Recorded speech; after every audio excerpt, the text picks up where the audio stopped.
Good morning, good afternoon, and good evening, and welcome to this special session on the US election. I'm Kirsty Graham, and I'm the CEO of Edelman Global Public Affairs. And we're delighted to have you today. We've had an extraordinary 48 hours. I think we have a ways to go, and there are regular updates coming in as we sit here this morning. The purpose of today's call is really to give you a sense of what is happening, to talk about what might come next, and to talk about what all of this means. And I thought I'd begin with some positive news. I think a lot of us want to look at the positives, and the fact that we don't have a clear winner really isn't so much a failure of the system, but rather that the system is working to ensure that every single vote is counted. It's down to 5 states at the moment, and we have thousands of voters still being counted in those states, some Democrat and some Republican. And even in the face of this global pandemic, what we have seen is a truly historic turnout, record engagement and record turnout at the polls. And I also think from a business standpoint, we've seen a highly engaged business community really rallying around the get out the vote. So as of this morning, I think I'm going to turn this to Ben, but the path looks slightly clearer for Biden. He has more options. As far as Congress goes, the House will stay Democratic. The Senate is still in play, although it looks increasingly likely that it will stay Republican.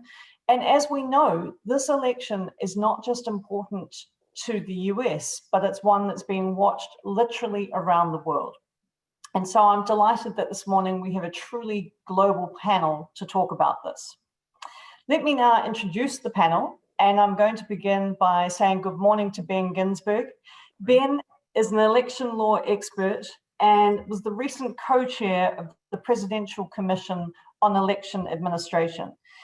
He also served as the National Counsel for Romney for President and was also National Counsel during the Bush-Cheney campaigns in 2000 and 2004.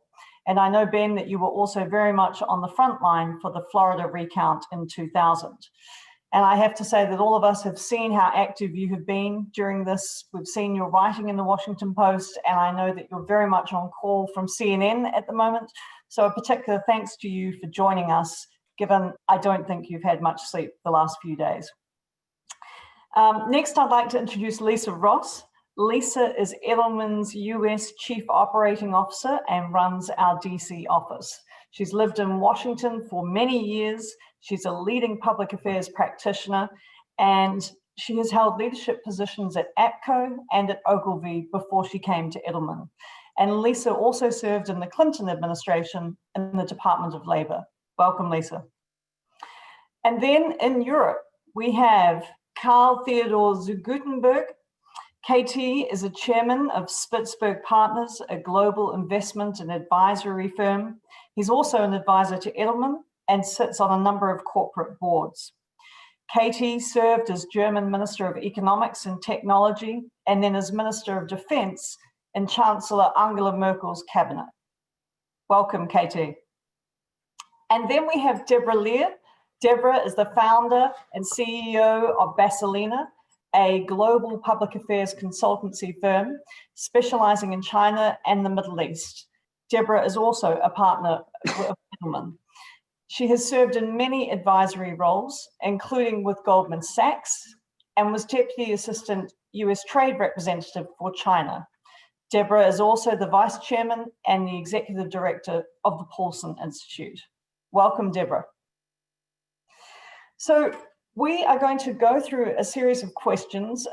There will be time for questions from the audience. So I invite you to use the Q&A box down at the bottom, and I will get to your questions as soon as they start coming in. But let's begin by turning to you, Ben. You know, it looked like it was closer last night. Then this morning, a number of developments. So can you just tell us, where are we in this process? Well, Kirsty, happy to, and thank you very much for having me.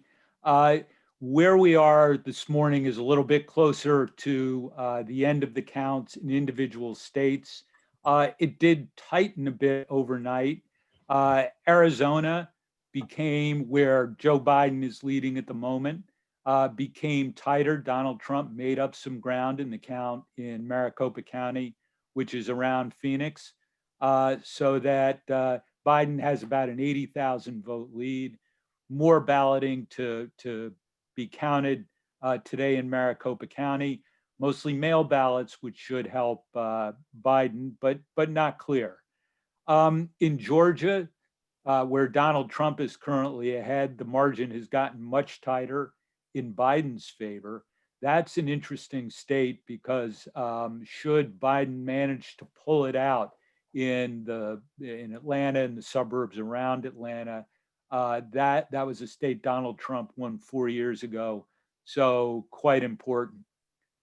Pennsylvania is a state where the Trump lead has shrunk down to a place where the uncounted votes, mostly in Philadelphia and Pittsburgh, should favor Biden.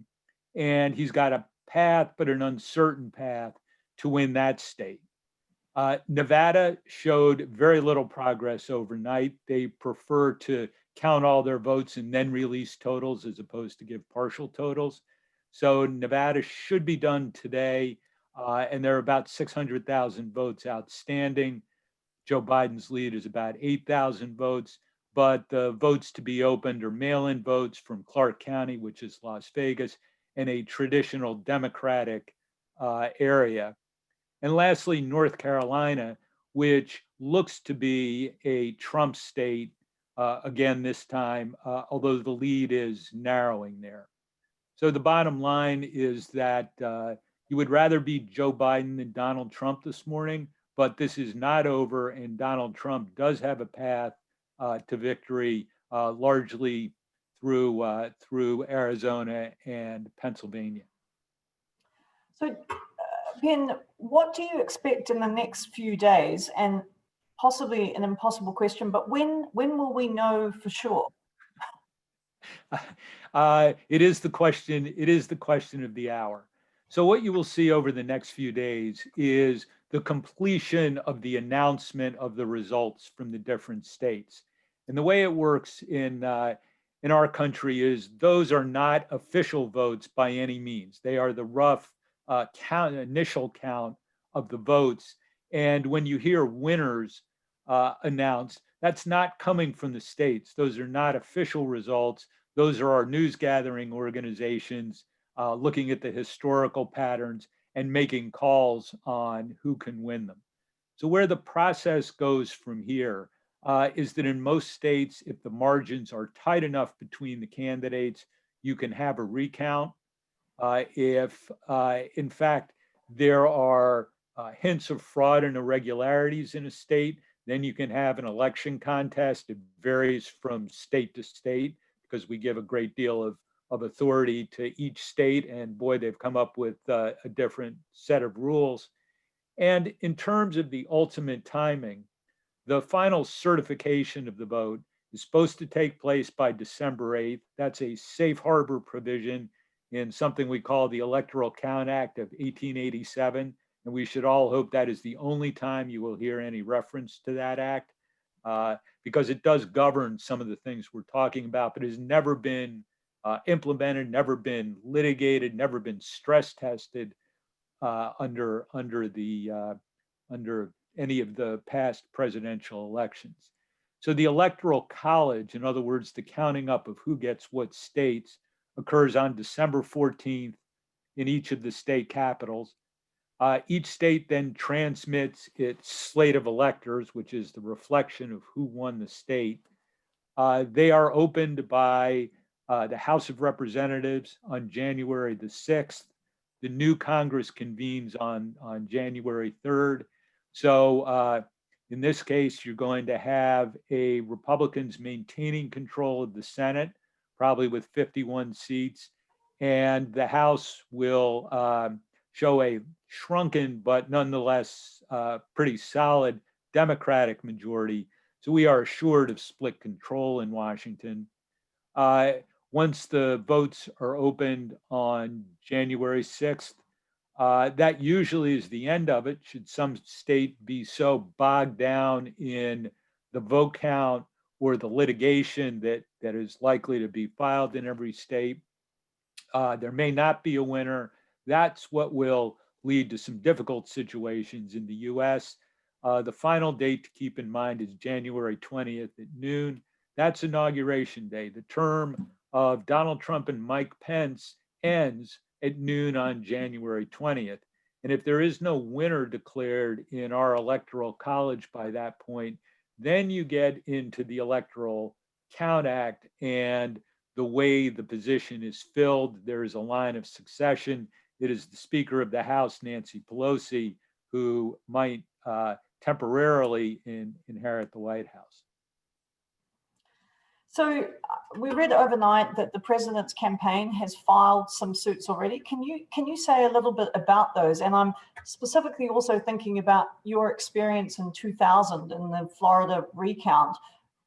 Are these different situations? Yeah, they're quite different. In Florida, we knew by this time on Thursday that there was one state that was going to determine the presidency. That was obviously Florida. The vote count was all but complete at that point. That both campaigns knew to send a lot of lawyers and a lot of people to look at the polls into that one state, and to then deal with what was a just breathtakingly narrow margin that required a recount. It was about 1,300 votes separating the candidates at that point. Today in 2020, no state is yet that breathtakingly close.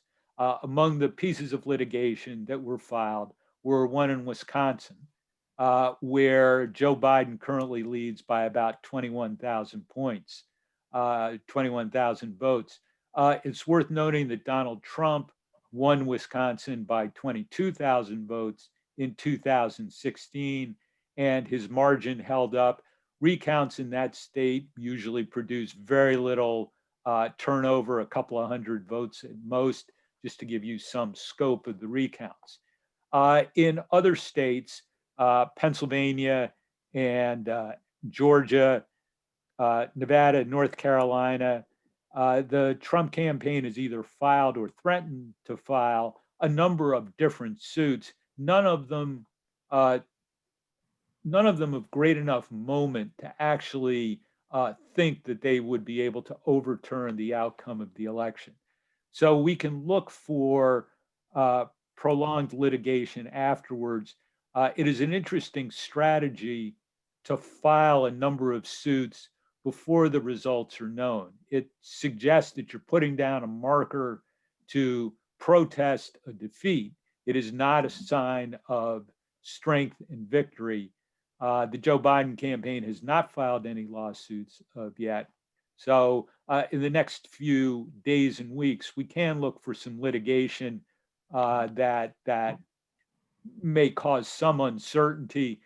By historical frame of reference, a third-party candidate in 2016, Jill Stein, filed recounts in Pennsylvania, Wisconsin, and Michigan. Hillary Clinton's campaign intervened in those recounts in late November 26th, I think, in all those states. So that gives you some idea of the timing of it. It can be up to 3 or so weeks from now, but it's totally appropriate in a tight vote count situation for candidates to pursue remedies under state law for recounts and contests. The suits filed by the Trump campaign are really of a different variety so far, but could just be markers. Right. And Ben, sorry, just a last question for you in this batch, but you've studied the issue of voter fraud for a while. Outside of the recounts that are likely to come through or be asked for, have you seen anything untoward in this election that's worthy of litigating? No. The Trump campaign would have an obligation to present that evidence at some point in the contest. So far, they have not released any public information, nor really hinted at the sort of massive fraud that was a hallmark of the president's rhetoric before the election. It's worth noting that saying there's fraud at a campaign rally is not the same thing as having to actually try and toss out an individual election on grounds of fraud. That requires proof really on a precinct by precinct basis. And there's been no evidence of that, as there really haven't been in past campaigns. Thank you. I mean, that was just a fantastic overview of just what is in play and what the next steps look like. Incredibly helpful to hear that. I'm going to ask our other panelists to reflect on the past 48 hours and what are some of the things that you take away from that. Actually, Lisa, I'm going to begin with you, sitting in Washington and being a longtime follower of politics and engaged. What's gone through your mind these past few days? I mean, I think one, after listening to Ben, we're all on the edge of our seats. And so if you're sitting here in the US, imagine the stress and the anxiety that the nation is feeling right now. And if you put it in context with everything else that's happened. So this is and this is global, but for us, COVID and the volume of death and destruction, the loss of life and livelihood associated with COVID that's not letting up. Then you have the murder of George Floyd, and then the nation's very public, gut-wrenching reckoning with its past and the stain of systemic racism and how that has been very painful for everyone, regardless of where you are. And then the instability of our economy that's associated with all of that. And then you're going into the holiday season, and it's just a lot. And people are really, really struggling with it. And, you know, the question is, how do you unite when you're so broken? When you're so mentally and physically and almost spiritually broken, how do you unite as a country? And you talked earlier about some of the upsides of this election. The role of business cannot be underestimated or undervalued. And I think all of us are looking at these things that we've seen, and will they stay? So one, will this level of civic engagement remain for elections to come?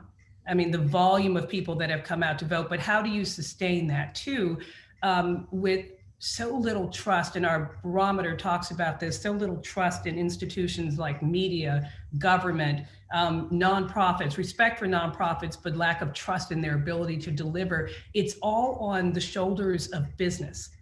And so what we've been saying to our clients is that either you can look at it as a burden or you can look at it as a remarkable opportunity, but business has become the center of life. It is, you know, CEOs and my employer are expected to take care of people, take care of their employees, take care of their customers, take care of their stakeholders. And so as we look forward, I think there's so many things that we have learned, but there are so many things that we are going to continue to struggle with. And I think the opportunity for business, and we can talk later about the political parties, but the opportunity and quite frankly, the responsibility of business to come in and to wrap arms around folks and say, trust the process, this is going to be okay. And they can say that because really no one else has credibility and no one else is saying that right now.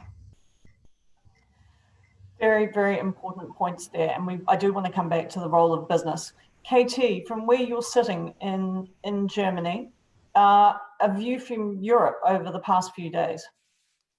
Well, first of all, good morning from Germany, which is again in partial lockdown, but our eyes have been locked onto the screen, of course, for the last 48 hours. And I've been following this roller coaster ride. And I have to say my initial hope, and not an expectation, but hope of a clear result, turned into growing concerns from a European perspective, from the perspective of a committed transatlanticist, which I still am, probably one of the last ones out here, and also from a business perspective. And regardless who wins a contested election, or one with, as we've heard from Ben, with prolonged litigations potentially, seems likely. And along with this along with this, we even likely we see political instability in the US, as Lisa has pointed out, that may last for weeks and potentially for months. And this in turn raises instabilities and insecurities around the world, as the focus of American politics will mainly be on domestic issues. So it's nothing unusual that after post-election day, we face a certain geopolitical paralysis, foreign policy paralysis in the respective government. That's something normal. However, and that's one of my growing concerns here, our adversaries and those who think they profit from a disunited West will try to drive further wedges into already existing rifts. And some might even use the opportunity of a distracted US administration for steps where the US together with its allies would have intervened, and which is currently more or less impossible. So existing uncertainties in business, for the economy, also fiscal policies, etc., driven already by the pandemic, will potentially expand and grow. And that's something I really fear at the moment, and where I don't see too much light at the end of the tunnel. You're right. There's a lot to absorb in the world right now. Deborah, can I go to you and ask for your assessment and your take on the past few days? Oh, you're on mute.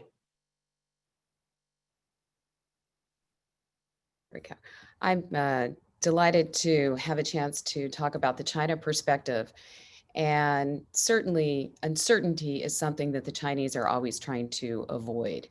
But for them, they've been living with a lot of uncertainty in US-China relations over the last 4 years.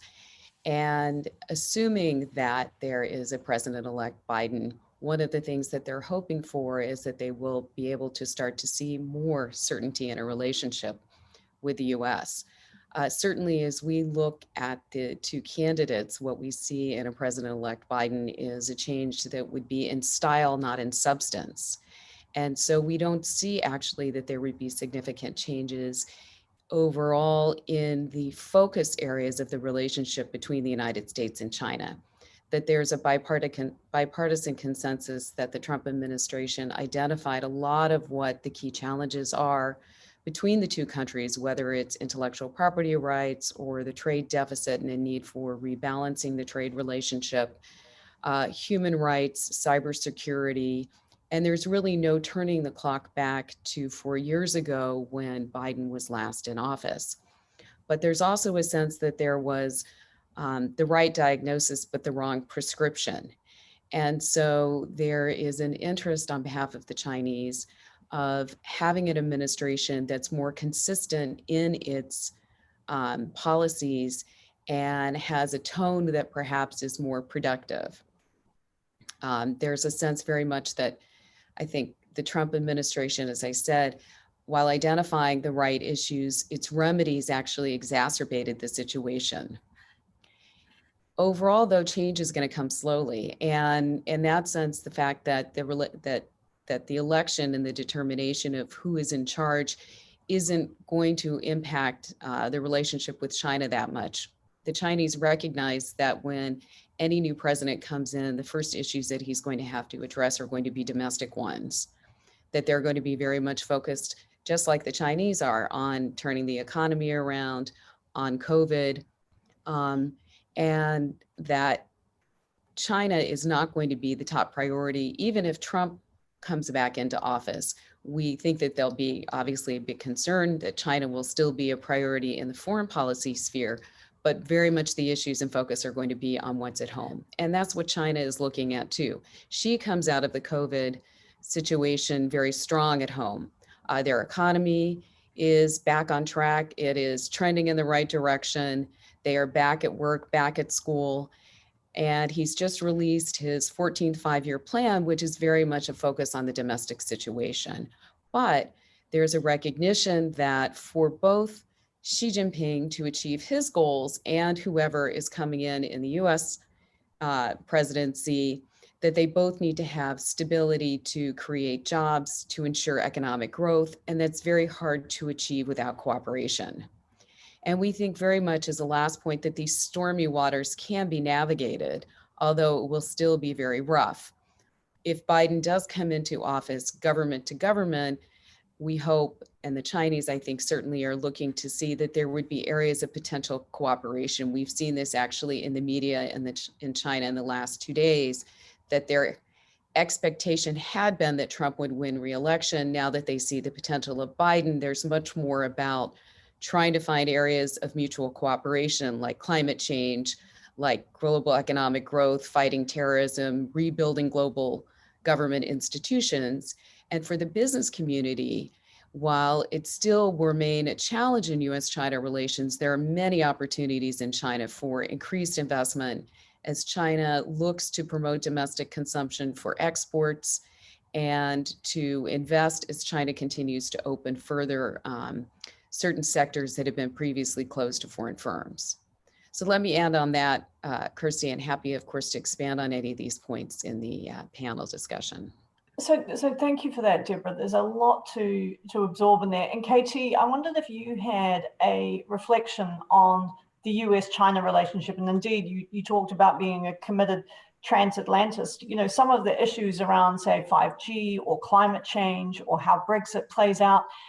You know, when you listen to Deborah talk about the complexity of US-China, what's your take on some of these issues and how they will play out in Europe? Well, I more or less entirely agree with the take of Deborah when it comes to the Chinese-US relations. One of the things we very often tend to underestimate is how much impact that will have also the development of that relationship to the future, the economic, but also the political future of the European project. As we currently do see, there are a lot of attempts, not only by the Chinese, but also by other players, also by the Trump administration. It was here and there point where we could feel it, that they tried to disunite Europe whenever it made sense for some of their goals. It's of course it has been something that has been driven heavily by those who would profit from any Western disunity. And I can only imagine right now, coming back to my initial point, where if you have a government, the strongest government on paper in limbo, and I can only imagine the big smiles in Beijing, in Ankara, in Moscow, in Tehran, and other places, where they say, well, that's the moment to maybe step up a little bit on topics where we have been felt constrained or restrained for a few years.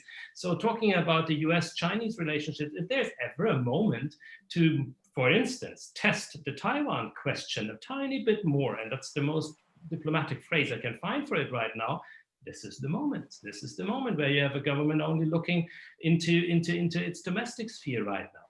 From a European perspective, Kirsty, I think we have to distinguish here. So as we don't know the result yet, if Trump stays in office, and talking about the transatlantic relationship now, if Trump stays in office, I unfortunately expect further deterioration of our relationship, which has been in shambles, to be honest, over the last few years.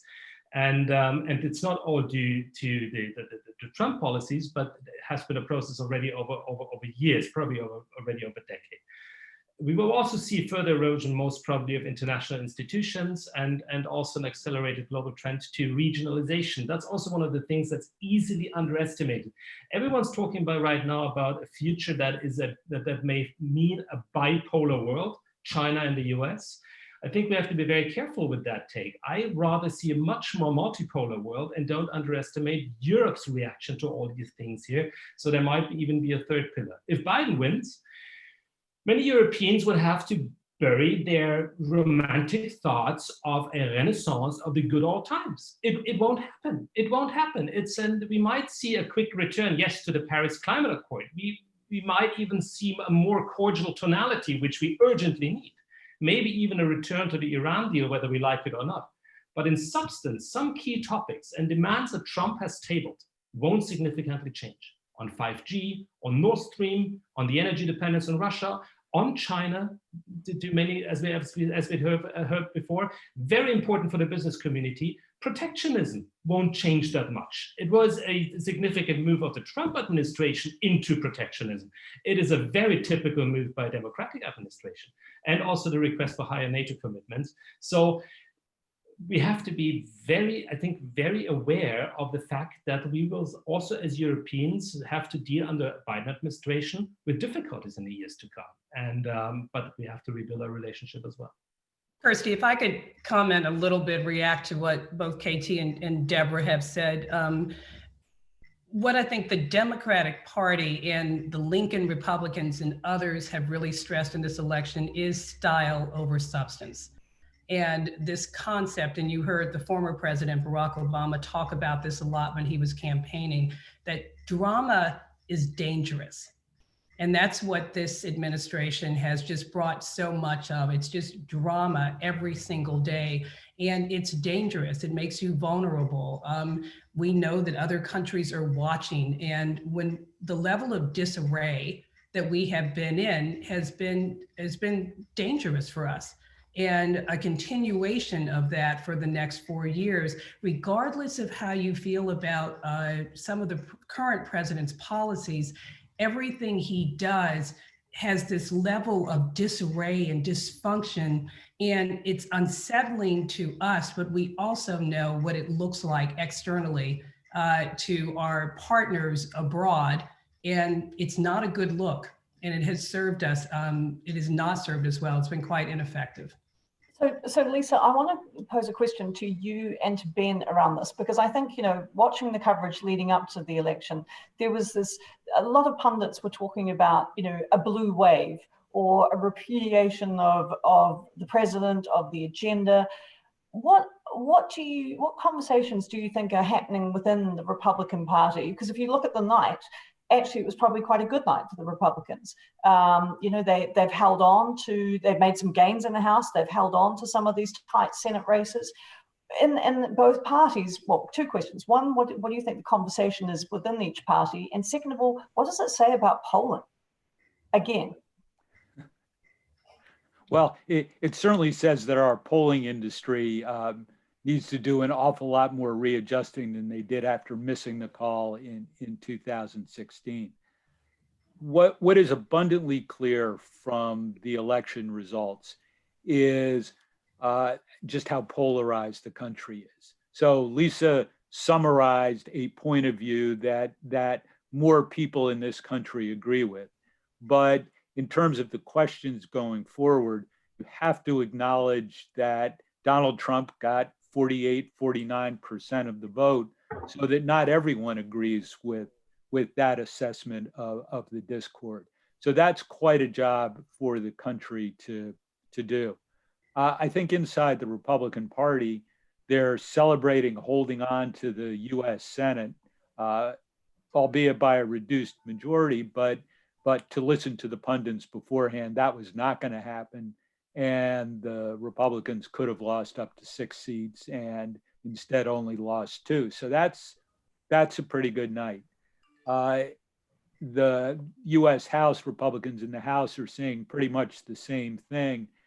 And the conversations in the party today, I dare say, are mostly about retaining the White House or not retaining the White House. So that the going forward part of this really, I think, hasn't been joined. If you're a Democrat, you're also, I think, quite focused on the presidential race and winning the White House. And I think disappointed what went wrong in not taking over the Senate and in losing seats on the House and sort of mourning some of the Democrat incumbents in the House who lost. So there, at this point, it's a mixed bag within the parties, and it's more immediate than it is long term in how to deal with these much bigger problems. So a few points. The polling issue is significant, and I think it is such an example of an industry that has not reinvented itself and has not kept up with the current environment and who we are as people and how we communicate. I think there's bias in these polling industries on both sides. And so I think sort of a big loser here, if we looked at all of this, a big loser here is the polling industry, because they're not keeping up and they're not aligned. And I think those are the results that we're seeing. I think a winner here are people who put country first. Regardless on either side of the aisle, Republicans or Democrats, but those politicians who have said country first, and regardless of my political affiliation, I'm going to do what I think is best for my heart. I'm going to do what is best for what I think the country needs and to move away from this partisan approach. I think the Democrats were remarkably not only disappointed, but shocked, particularly given 2018. And there was certainly a sense that after the midterms that Democrats would continue to ride that wave. And I think third, we are so comfortable putting people in boxes. This is how Latinos are going to vote. This is how the African-American community is going to vote. This is how women are going to vote, without recognizing that people are very individual and they resent being put into these boxes. And so I think the candidates have to learn how to look at people as individuals and reach them as individuals rather than putting them in categories. I think if you see I just talked about how ineffective polling is, but the exit polls for the Latino community, there's a lot of opportunity for the Republican Party there. You look at exit polls and conversation leading up to this for many Black men. I think there's opportunity there. You know, we kept talking about the role of suburban white women. So there is, I think, as usual, we've got to look at people as individuals, focus on audience segmentation rather than putting people in boxes. And I think both parties are going to have to do better in that space. Kirsty, one other quick point is that among the big losers in the results on Tuesday night was the very progressive wing of the Democratic Party, the Green New Deal. That was a movement that very much seemed to be on the rise. And the election results and the fact that Donald Trump still got 49% of the vote is sort of makes life much easier for Joe Biden, a centrist, because the progressive wing that would have pushed him pretty far to the left really sort of took a defeat Tuesday night. Ben, I do see a question for you. It's coming from Ireland. Is the US Constitution fit for purpose, and will the electoral college system be revisited? I think almost certainly the electoral college system will not be revisited. For it to be revisited, Democrats would have had to win the Senate, which they haven't. So just as a pure legislative matter, there's not going to be a revision of the Electoral College. There's not going to be packing of the Supreme Court. And given we have talked about, these incredibly different worldviews and the US role in the world, I'm curious, Katie and Deborah, what's one thing you hope we see going forward from this election? I hope that you have. Hope and a dream that I have is that, first of all, we do remember on both sides of the Atlantic what the term alliance actually means. And of course it needs to be readjusted, redefined, and also somehow connected to the new challenges we are facing right now. But this is something which should be a lesson learned not only out of this election, but out of the last 4 years. This, of course, will be harder if the incumbent stays in office, because it's just obviously not close to his nature to work on existing alliances and to strengthen them. But one of the hopes is, from a European perspective, that tonality might change, but also hope is, and that goes along with that, is that it is a wake-up call for Europe, because just relying on the US helping out the Europeans whenever they face their own weaknesses is certainly not enough. And that's something where I say, okay, if they don't understand it now, that they have to strengthen their own pillar respectively here, whilst not neglecting the friendship across the Atlantic, is something that might emerge out of this. Thank you, Katie. Deborah? I would say some of the biggest challenges that we're facing today are ones that are global in nature. whether it's climate change or the rebuilding of global governance institutions. And if China and the United States can work together on those, we have a much more significant chance of success. And so what I would hope is that we can find ways to collaborate, even as we disagree on a variety of areas around trade, and we can still continue to have our differences. But with China and the United States also making up 40% essentially of global economic growth, global GDP, we really need the two countries to find a way to cooperate, particularly in this post-COVID world, to try and grow us out, could create jobs, open new markets, and really start focusing on what a new sort of global governance structure could look like.